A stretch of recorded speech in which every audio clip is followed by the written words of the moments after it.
Richard Garside, Director of the Centre for Crime and Justice Studies. Richard, good afternoon to you. Hi there. I mean, the headline here is that it's a mess, right? I mean, everything, whatever way you look at it, whatever way you slice it, three stories I've just mentioned there. This industry is falling apart. Yeah, and quite possibly literally. I mean, the prisons themselves, a number of them are in a dreadful state. We've had years and years of neglect in terms of just basic maintenance. There's a massive backlog of works just to maintain prisons at a reasonable standard.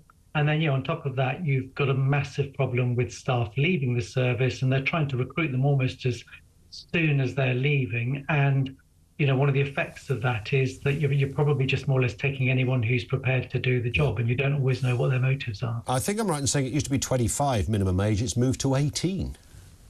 Yeah, no, exactly. I mean, it was 25 for some years, then it was 21, and then it went down again. Historically, if you go back, a couple of generations, a lot of prison officers typically tend to be recruited from the army when they'd finished their service. They'd be older. Now, that's not necessarily an argument for having lots of people from the army, but you at least had people who were relatively, older and experienced. And, there were some real problems there. So the idea of diversifying the prison service workforce is a good one. But yeah, if you're taking 18-year-olds into prison, my own view is that's just too young. Totally. No disrespect to 18 and 19-year-olds who have an awful lot to bring to life, but I just think it's too young to be potentially in charge of running a prison. And there is a, not an unreasonable argument. You just alluded to it there, Richard, that, former army personnel tick many, many boxes. I mean, I know we resist this kind of talk these days, but you almost need someone who's a bit tough doing that job, you'd think. I mean, yeah, I'm not really in favour of saying let's just recruit a lot of people from the army, though obviously people coming out of the army want to apply to work in the prison service, they clearly should. I think the point isn't so much about people being tough, although, that you certainly need to be mentally tough, I think, to work in a prison these days.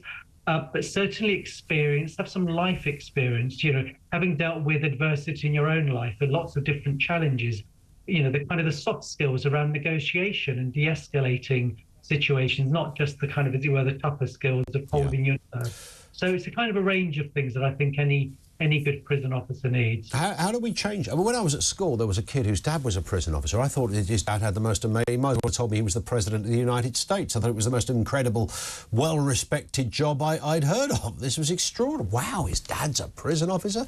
Very respected position. People knew that it was a difficult job.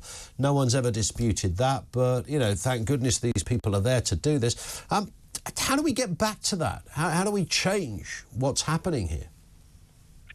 Well, I think pay is part of it, and they've certainly, prison officer pay has increased over recent years, but it's still, relatively speaking, quite low. I mean, people sometimes say, well, I can more or less earn what I earn working in a prison stacking shelves at Tesco, so why don't I do that instead? The age of retirement is a really big issue. Prison officers at the moment do not benefit from the early retirement arrangements that apply to other uniformed services, like, for example, the police. And that's been a big issue. The Prison Officers Association have highlighted, you really serious thinking that somebody should be walking the corridors when they're 67 years old. And so, but that can be a disincentive, because if you're thinking about making a career, then you're not going to necessarily think about working in the prison service. Improving just the actual conditions of prisons. I mean, it's important to bear in mind, it's not just prisoners that benefit when prisons are in better conditions, when you don't have, exposed wires or, rats running around the place or waste or refuse. I mean, the staff themselves benefit from better working conditions as well.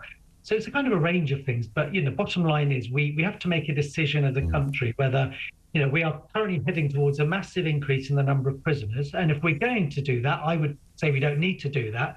But if you're going to do that, you need a lot more staff. The other option, of course, is to reduce significantly the prison population, which I think is perfectly achievable.